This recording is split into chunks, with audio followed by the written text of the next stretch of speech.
Muy buenos días, bienvenidos a nuestro curso de Pensamiento Matemático 5 o Cálculo Diferencial. Continuamos con nuestros temas de interés. El día de hoy estudiaremos los máximos y mínimos de una función.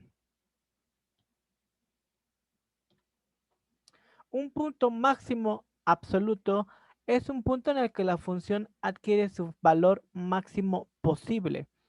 Un punto mínimo absoluto es un punto en el que la función adquiere su valor mínimo posible. Entonces, cuando nosotros hablamos de máximos y mínimos, estamos hablando de los valores que puede obtener una función.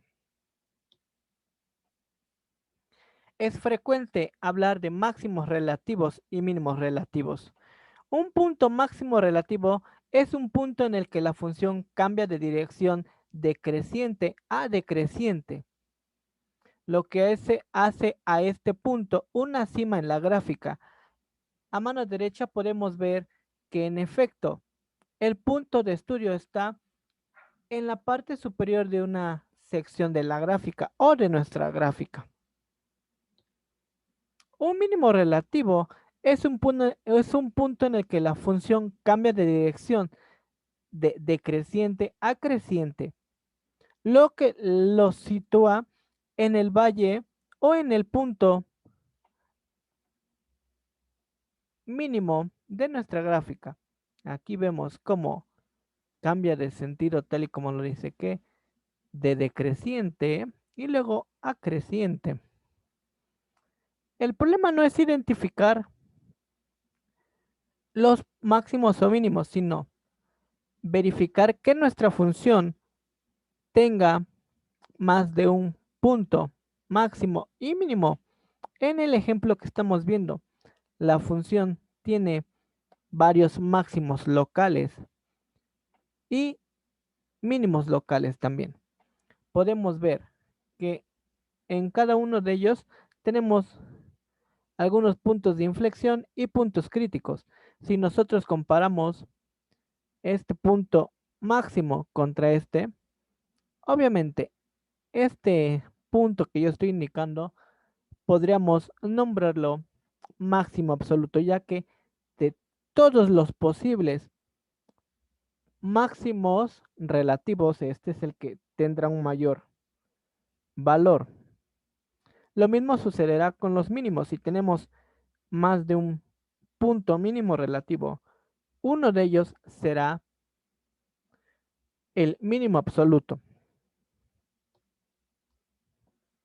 Algunos autores, en lugar de llamarles máximo absoluto y mínimo absoluto, les llaman máximo global o mínimo global, dependiendo del autor que se consulte.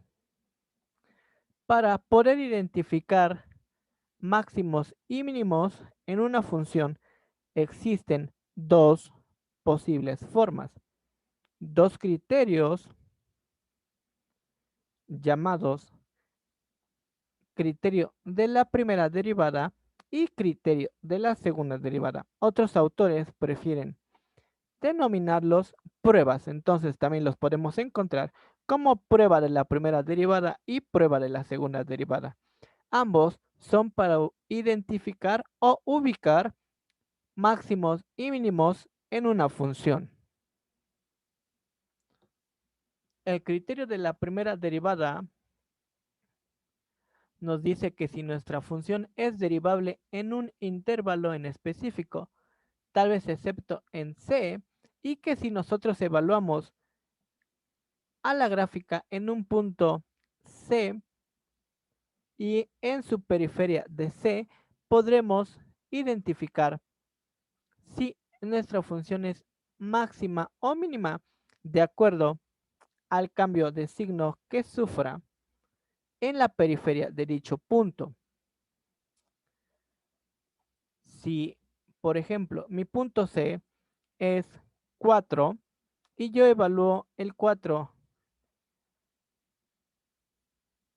por la izquierda y luego por la derecha y observo un cambio de signo, entonces tendré un mínimo o un máximo relativo. Si no observo ningún cambio de signo, no puedo determinar si existe un máximo o un mínimo. Y estamos viendo las condiciones. Si cambia de negativo a positivo, tenemos un mínimo. Y por el contrario, si cambia de positivo a negativo, tenemos un máximo, tal y como lo vemos en el siguiente ejemplo.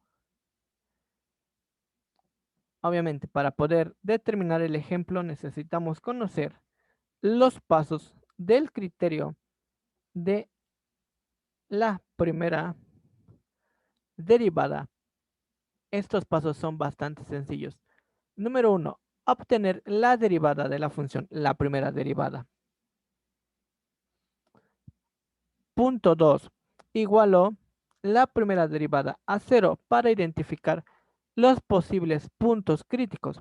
Ya que los tengo yo identificados, evalúo en la periferia de ellos y verifico si existe el cambio de signo para determinar si estamos en presencia de un máximo o de un mínimo.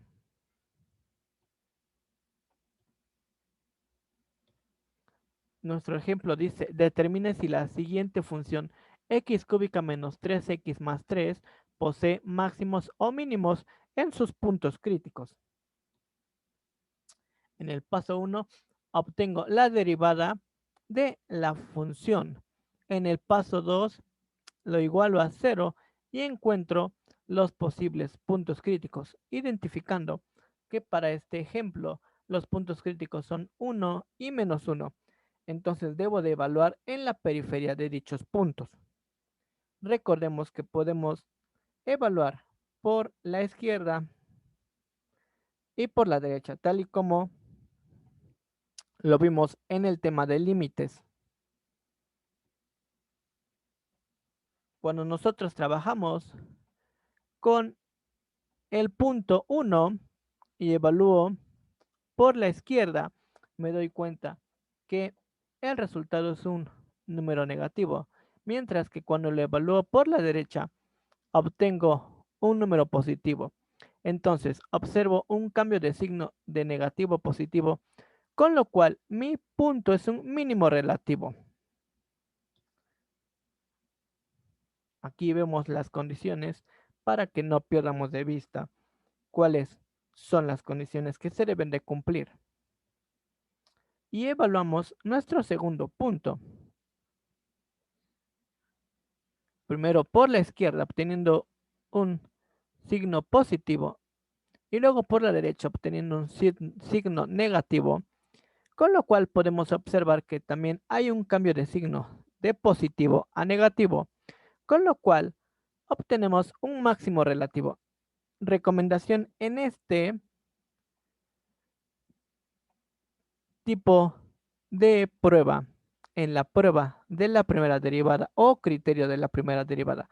Primero debemos evaluar por la izquierda y luego por la derecha para verificar que el orden del cambio de signo sea el correcto. Y vemos en pantalla los puntos críticos, menos 1 y más 1. Bien, ahora vemos el criterio de la segunda derivada. El criterio de la segunda derivada no se refiere a identificar un cambio de signo. El criterio de la segunda derivada es más directo. Ella únicamente basa el resultado en el signo de la segunda derivada al evaluar el punto de interés. Aparentemente es más sencilla, pero requiere más destreza para obtener la derivada de una función, obviamente. Los pasos del criterio de la segunda derivada son los siguientes. Número 1, obtener la primera derivada de la función. Número 2, se iguala a 0 la primera derivada y se obtienen los puntos críticos. Número 3, se obtiene la segunda derivada de la función. Y número 4, se sustituye en la segunda derivada el o los puntos críticos identificados y se verifica el signo ¿Qué se obtiene? Las condiciones son las que vemos en pantalla aquí abajo. Si el resultado es menor a 0, se tiene un máximo relativo. Y si el resultado es mayor a 0, se tiene un mínimo relativo. Algunos autores lo relacionan con el hecho de que sea cóncavo, convexo, cóncavo hacia arriba o cóncavo hacia abajo. Pero realmente lo más sencillo de identificar es el signo. Veamos un ejemplo. Utiliza el criterio de la segunda derivada para determinar si los puntos críticos de la función x cúbica menos 6x cuadrada más 9x menos 4 son máximos o mínimos relativos. Nuestro paso 1 es obtener la primera derivada. Ya que obtengo la primera derivada, la igualo a 0 e identifico los puntos críticos. Después obtengo la segunda derivada y en ella voy a sustituir los puntos críticos. Me doy cuenta que al sustituir el punto crítico 3, obtengo como resultado 6, teniendo un signo positivo, lo cual me dice que es mayor que 0, por lo cual es un mínimo relativo el punto 3. Y cuando yo evalúo en el punto 1, obtengo un resultado negativo, lo cual me indicará que es un punto máximo relativo, lo cual podemos corroborar con la gráfica a nuestra derecha. Nos damos cuenta que los dos posibles puntos 1 y 3, uno está en un máximo y otro en un mínimo, o de acuerdo a lo que vimos al inicio, estamos en una cima y en un valle. Y con eso terminamos el tema de máximos y mínimos y los dos posibles criterios para determinar y encontrar máximos y mínimos. Gracias, excelente día. Hasta luego.